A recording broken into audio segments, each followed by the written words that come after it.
What's going on, everyone? It is Friday, so that means you know what time it is. It is weekly recap number 65. I am Jake Dunlap, CEO of Skaled, and this week, my friends, I've got some really fun stuff to talk about. Barbecue. I had a chance to complete Aaron Franklin's masterclass. I'm gonna talk a little bit about B2B buyer stats and where we think the B2B market is going, how buyers are changing, and then I'm gonna leave you with a fun little challenge for the end of the week. So make sure you make it to the end.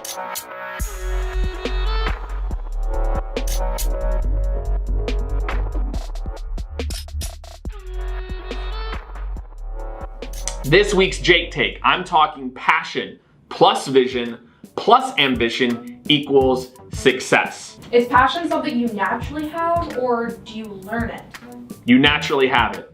Can you be successful without passion? No. Without grit? No. Without ambition? No. You can be mediocre. You can be okay or serviceable, but you cannot be all time if you don't have passion, ambition, and vision. Right? Vision means your unique take. So that is my take for all of you. What are your thoughts? What do you think about passion plus vision plus ambition equaling success?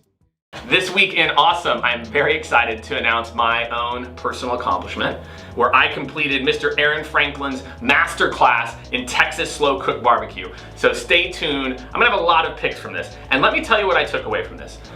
That all of the things that you think look easy come from someone who is obsessed with whatever it is they do. So the reason I sit here and I talk about sales is because I'm obsessed with it. When you hear Aaron Franklin talk about how to present a fire, like there's literally 3 chapters on just like how to make fire.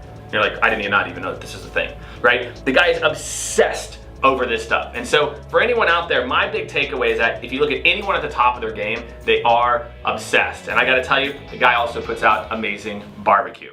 So this week in the news, Gartner just released a study surveying B2B buyers, and 77% of them said that their latest purchase was complex or difficult. My take on this is that as we've made roles more specialized, we've started to take the ease of continuity of having that one person who kind of knows everything away from the process. So you have an SDR who gets to know these qualification things, these things I might care about. They hand me to an account executive. Then I've actually got to go live or get onboarded with your product. I've got to have all these different conversations just to go live or to do some type of pilot. 86% of buyers, though, are willing to pay more for a great customer experience. So my friends, the thing I want to leave you with from this study, because I think it's so important, is like, do we actually have the right process to optimize revenue today? Is there maybe a world where we can charge a premium and afford to have one person stick with that deal or go into parts of the deal? A lot of the comp plans that we're talking to our clients about are maybe compensating salespeople part upon the actual purchase and then part about actually going live to try to create that continuity. So again, I want all of you to start to think about the buyer experience. People are willing to pay more for it. They're getting sick of the process. So is there a way that you could reimagine those handoff points to make the experience better for all of your buyers? In this week's Ask Jake Anything, remember, hashtag Ask Jake Anything. We've got a question from my man, Michael Peterson.